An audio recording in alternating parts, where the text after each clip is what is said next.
हम चर्चा कर रहे हैं सर पर्यावरण की, और हम अगर आपके सुने प्रवचनों को और जिस तरह से आप नदियों को लेकर तमाम बातें करते आए हैं, हम एक कोशिश आपकी भी देख रहे हैं कि अपने खंड में आपने कुछ मशीनें भी लगाई हैं पर्यावरण को लेकर, तो आप अपने लिहाज से किस तरह से कोशिश कर रहे हैं कि महाकुंभ को प्लास्टिक फ्री बनाया जाए? कुछ मशीनें आपने लगाई, सबसे पहले उसके बारे में बताइए, आपने अपनी तरफ से क्या तैयारियां की हैं? सबसे पहले पूजा जी, मुझे बड़ी प्रसन्नता है कि एनडीटीवी ने जो इस समय सबसे जरूरी है उस मुद्दे को आज पहले दिन ले लिया है, क्योंकि प्रकृति बचेगी तो संस्कृति बचेगी और हमारी संतति बचेगी। कल्चर, नेचर और फ्यूचर, मुझे तो लगता है कि the nature of our future depends on future of our nature. हम अपने नेचर को कैसे रखते हैं? We worship the creator for so long, but now time has come to take care of the creation. और उस क्रिएशन को याद दिलाने के लिए कि जिस जल में हम स्नान करते हैं उसे भी बचाना होगा। पानी नहीं तो प्रयाग नहीं, और पानी नहीं तो कुंभ नहीं। और इसलिए कि मुझे तो लगता है कि मैं एनडीटीवी की इसलिए भी प्रशंसा करता हूं कि आपने एमएसआर, मीडिया सोशल रिस्पॉन्सिबिलिटी को भी, लोग तो सीएसआर की बात करते हैं, आपने एमएसआर, मीडिया सोशल रिस्पॉन्सिबिलिटी को भी ध्यान में रखा है, क्योंकि आपकी आवाज करोड़ों तक पहुंचती है और सुनी चली जाती है। हमारे तीनों विद्वान बड़े अच्छे बोल रहे थे, बद्रीनाथ जी भी, हमारे ऋषि जी भी और हमारे शोभित जी भी, बड़ा अच्छा लगा। अब आया कि हमने क्या किया। हमने तो ये सोचा है कि संगम में जब स्नान करेंगे, अभी 9 तारीख को मैं वहां पर हूंगा, 9 तारीख को हम लोग सबसे जाते पहले ही संगम में स्नान करने से पहले संगम को स्नान कराएंगे और निषाद राजों के साथ कराएंगे और स्वच्छता कर्मी जो मित्र हैं उनके साथ कराएंगे। मतलब उसमें हम संगम में प्रवेश करें उससे पहले हम संगम के तट पर जितना भी कुछ पड़ा होगा उसको साफ करेंगे। हालांकि भारत के ऊर्जावान, यशस्वी, तपस्वी प्रधानमंत्री जी ने और हमारे उनके मार्गदर्शन में हमारे उत्तर प्रदेश के उत्तम मुख्यमंत्री, जिन्होंने उत्तम प्रदेश बना दिया है, उन्होंने पूरा प्रयास किया है कि इस मेले के माध्यम से, ये मेला जो पूरे माहौल को बदलेगा, ये मेला पूरे मुल्क को बदलेगा, ये मेला केवल प्रयागराज की नहीं बल्कि दुनिया की शक्ल को बदल देगा। और ये दुनिया की शक्ल को नहीं बल्कि लोगों की अकल को भी बदल देगा।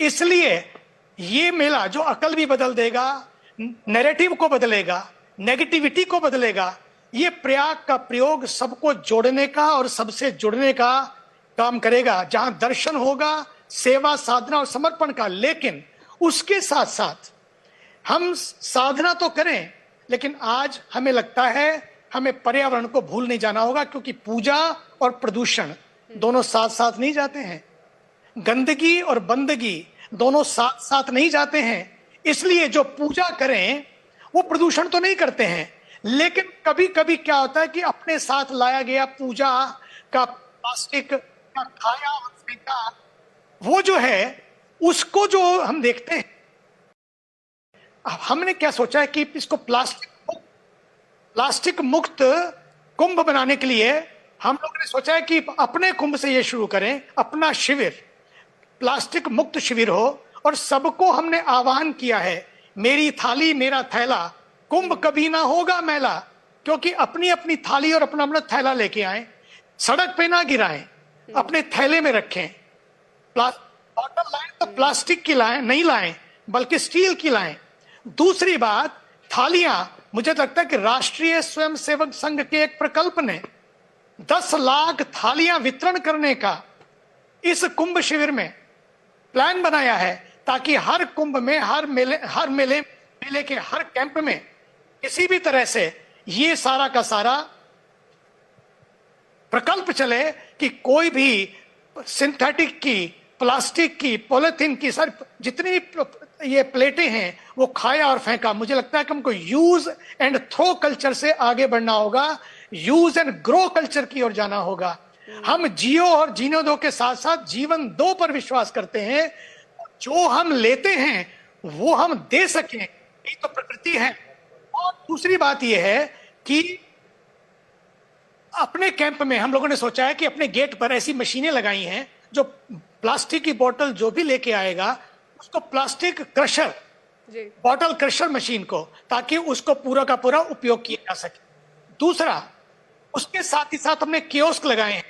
उस कियोस्क में भी हमने स्टील की बोतल रखी है ताकि जो भी अंदर घुसे उसको ले और अंदर लेके जाए। फिर उसके बाद पानी की मशीनें रखी हैं रिफिलिंग के लिए, ताकि लोगों को बार बार रिफिलिंग करके प्लास्टिक की बोतलों का भंडार ना लगाया जाए। क्योंकि 40 लाख से 50 लाख टन आप पक्का मानिए ये कचरा होगा प्लास्टिक का।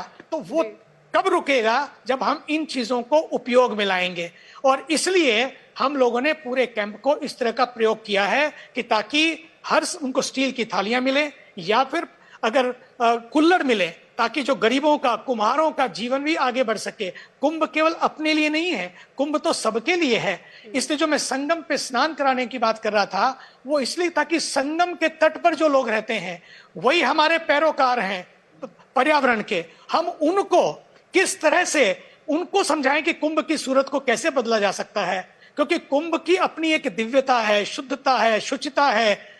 और इसलिए माननीय योगी जी ने, माननीय प्रधानमंत्री जी के मार्गदर्शन में इस बात का ध्यान रखा जा रहा है कुंभ में भव्यता भी हो, नव्यता भी हो, लेकिन आध्यात्मिकता के साथ साथ पर्यावरण और प्रकृति दोनों, पर्यावरण और प्रकृति का दोनों का संयोग उसमें रहे।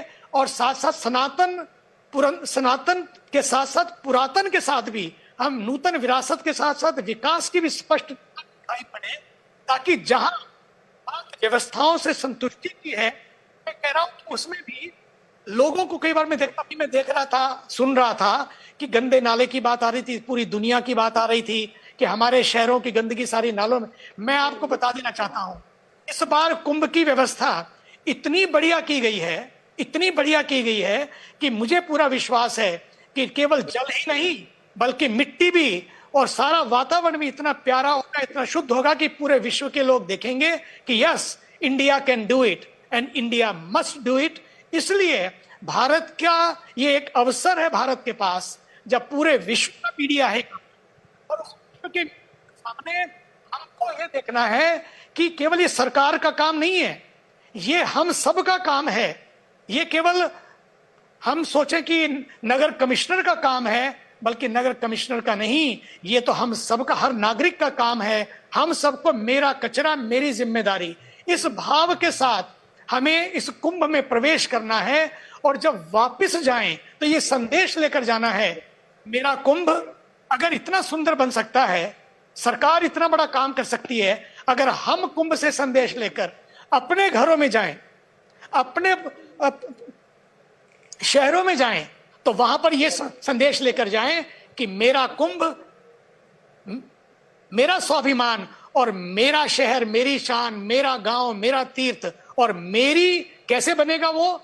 मेरा कचरा मेरी जिम्मेदारी। इसलिए ये कुंभ का जो माहौल है 12 साल के बाद ये आया है। 12 साल नई मशाल, एक मिसाल कायम करें। और इस बार तो 144 साल के बाद ऐसा संयोग, एक नया प्रयोग, ऐसा माहौल जो पूरे वातावरण को अभी शुरू नहीं हुआ है, उससे पहले यह चकित है। और पूरी दुनिया में मैं आपको बता दूं, मैं तो पूरे विश्व में जाता हूं, मैंने कहीं नहीं देखा पूजा जी कि किसी जगह पर इतनी गैदरिंग होती नहीं पहले तो।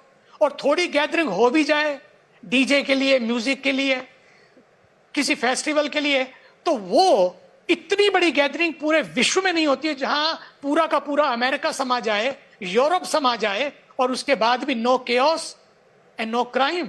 Amazing, amazing.